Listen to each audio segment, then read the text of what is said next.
ভয়ঙ্কর পরিণতির দিকে যাচ্ছে আমাদের গার্মেন্টস শিল্প। বাংলাদেশের রেমিটেন্সের প্রধান যে সেক্টর গার্মেন্টস, সেই গার্মেন্টস একটা ভয়ঙ্কর অবস্থার মুখোমুখি। গতকালকে একটা খবর রটে গিয়েছিল, জানি না শেষ পর্যন্ত সেই খবরের পরিণতিটা কি হলো। সেটা হচ্ছে যে একটা বড় গ্রুপ তাদের সমস্ত কারখানা বন্ধ করে দিয়েছে এবং সেই প্রসঙ্গেই আলোচনা হচ্ছে যে তীব্র গ্যাসের যে সংকট, পাম্পে গ্যাস পাওয়া যাচ্ছে না, সিএনজি অটোরিকশা মাইলের পর মাইল লাইন দিচ্ছে, ভয়ঙ্কর অবস্থা তৈরি হয়েছে, বাস কমে যাচ্ছে। এবং এটা নিয়ে গণমাধ্যমের একটা রিপোর্ট নিয়ে আমরা আলোচনাও করেছিলাম যে রাজধানীতে গণপরিবহন অর্ধেক হয়ে গেছে। যে সকল পরিবহন গ্যাসে চলে তারা তাদের রুট স্টপ করে দিয়েছে। এরকম ভয়ঙ্কর অবস্থার দিকে যাচ্ছি। গার্মেন্টস নিয়ে আরও ভয়ঙ্কর তথ্য এসেছে বিদেশ থেকে, যেটাতে আমরা দেখছি যে $40 মিলিয়ন বকেয়া রেখে ওয়ার্ক অর্ডার বাতিল করে দিচ্ছে বিদেশি বায়াররা। কি ভয়ঙ্কর অবস্থা! এবং এটা চলতে থাকলে লক্ষ লক্ষ শ্রমিক হবে বেকার। ভয়ঙ্কর পরিস্থিতি, ভয়ঙ্কর পরিণতি নেমে আসবে সমাজে। ইউনূস সরকারের আমলে যে সীমাহীন ভয়ঙ্কর ব্যাপারগুলো ঘটানো হয়েছিল পরিকল্পিতভাবে, সেখান থেকে উদ্ধার করার দিকে যখন সরকারের যাওয়া উচিত, তখন এই খবরগুলো আমাদেরকে কোনোভাবেই স্বস্তি দিচ্ছে না। চলুন খবরগুলো প্রকৃত কি বলছে একটু বুঝে ওঠার চেষ্টা করি এই ভিডিওতে। থাকবেন পলিটিক্স টিভির নিয়মিত আয়োজনে।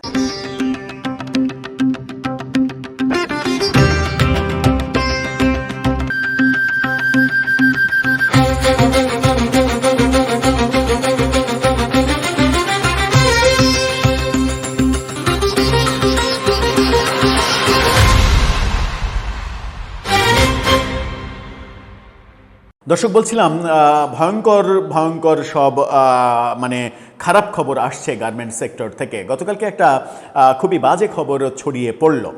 খবরটা এমন, একটু দেখুন। ইন্ডিপেন্ডেন্ট টেলিভিশন, RTV সহ বিভিন্ন প্রতিষ্ঠিত গণমাধ্যম এরকম খবর দিল। তারা বলছে, তাদের শিরোনামটা দেখে নিন, গ্যাস সংকটে ডিভিএল গ্রুপের সব পোশাক কারখানা বন্ধ ঘোষণা। এরকম খবর কিন্তু প্রায় সব গণমাধ্যম দিয়েছে। কিন্তু পরে বিভিন্ন গণমাধ্যম দাবি করেছে যে এটা আসলে সঠিক তথ্য না। ফ্যাক্ট চেকিং সংস্থাগুলো বলছে এটা ভুয়া দাবি, এরকম কোনো ঘটনা ঘটেনি, ডিভিএলের কারখানা বন্ধ হয়নি। কিন্তু ধরে নিলাম এটা ভুয়া দাবি, কিন্তু গ্যাসের যে সংকট, তীব্র সংকট, সেটা তো ভুয়া নয়। এমনকি গ্যাস আমদানি করার পরিকল্পনা করছে সরকার এই ভয়ঙ্কর অবস্থা থেকে বাঁচতে। তাহলে কি গ্যাস উৎপাদন যে জায়গাগুলো, উৎসগুলো, সেখান থেকে আমরা গ্যাস উৎপাদন করতে পারছি না? সংকটটা কোথায়?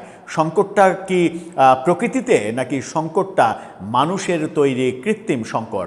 এই সংকট নিয়ে যখন আমরা কথা বলছি, তখন বিদেশে গার্মেন্টস বায়ারের কাছ থেকে এসেছে ভয়ঙ্কর একটা খারাপ খবর।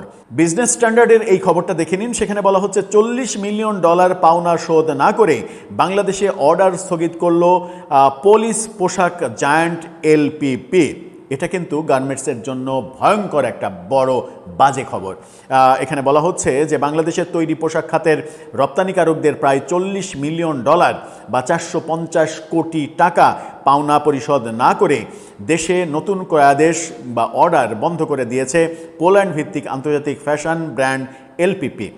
প্রায় 18 মাস ধরে বকেয়া অর্থ আটকে রাখার পর প্রতিষ্ঠানটির এমন সিদ্ধান্তে উদ্বেগ এবং অনিশ্চয়তায় পড়েছেন দেশীয় রপ্তানিকারকরা। রোববার দেশের শীর্ষস্থানীয় একটি গণমাধ্যমে এই বরাতে প্রথমবার খবর হয়। বিজনেস স্ট্যান্ডার্ডের কথাই বলছে, কালের কণ্ঠসহ বিভিন্ন গণমাধ্যম। গত 30 জুলাই বাংলাদেশি সরবরাহকারীদের এক চিঠিতে LPP আনুষ্ঠানিকভাবে জানিয়েছে, ভবিষ্যৎ ব্যবসার কৌশলগত পর্যালোচনার জন্য তারা বাংলাদেশে সব ধরনের নতুন ক্রয়াদেশ ও নতুন পণ্য উন্নয়ন কার্যক্রম স্থগিত রাখছে। একই সঙ্গে পোশাক সংগ্রহের জন্য বাংলাদেশ ছেড়ে অন্য কোনো দেশে বিকল্প উৎপাদনের সুযোগ খোঁজারও হুমকি দিয়েছে সংস্থাটি। এত বড় হুমকি! তাহলে সরকার, সংশ্লিষ্ট মন্ত্রণালয়, পররাষ্ট্র মন্ত্রণালয়, তারা কি করছে? তারা কি ঠিকভাবে ফাংশন করতে পারছে না? এই সংকটটা যদি সমাধান করা না যায় কি ভয়ঙ্কর পরিণতি হবে আমরা খুব সহজেই বুঝতে পারছি। গার্মেন্টস এবং প্রবাসীদের রেমিটেন্স এতে এই দুটোর উপরেই মূলত বাংলাদেশের রিজার্ভ নির্ভর করে। বাংলাদেশের ডলার মানে আয় সেটা নির্ভর করে। সেই জায়গায় যদি এরকম অবস্থা হয় তাহলে কি হবে? অন্যদিকে গ্যাসের ভয়াবহ সংকট, গ্যাস মানে জ্বালানি এবং বিদ্যুৎ মন্ত্রণালয়ে যাকে কিংবা যাদেরকে বিভিন্ন দায়িত্বে দেওয়া হয়েছে, আমার মনে হয় সময় এসেছে তাদের ব্যাপারে সরকারের ভেবে চিনতে দেখার।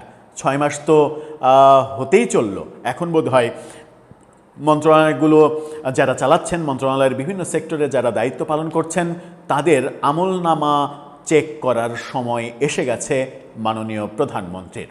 দর্শক, আপনার কাছে কি মনে হয় এই ঘটনাগুলো আমাদেরকে এতটাই উদ্বিগ্ন করছে যে এর ফলে লক্ষ লক্ষ শ্রমিক বেকার হয়ে যেতে পারে, যার পরিণতি সমাজে চুরি, ডাকাতি, রাহাজানি, ছিনতাই এগুলো বেড়ে যেতে পারে, যেটা প্রফেসর ইউনূসের আমলে পরিকল্পিতভাবে মব করে শত শত কারখানা বন্ধ করে দেওয়া হয়েছিল। প্রায় 250 মতো গার্মেন্টস কারখানা বন্ধ হয়ে গিয়েছিল।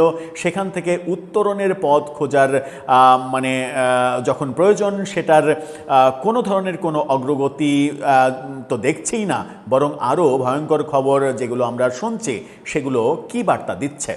আপনার মতামত জানিয়ে লিখতে পারেন আমাদের কমেন্ট বক্সে।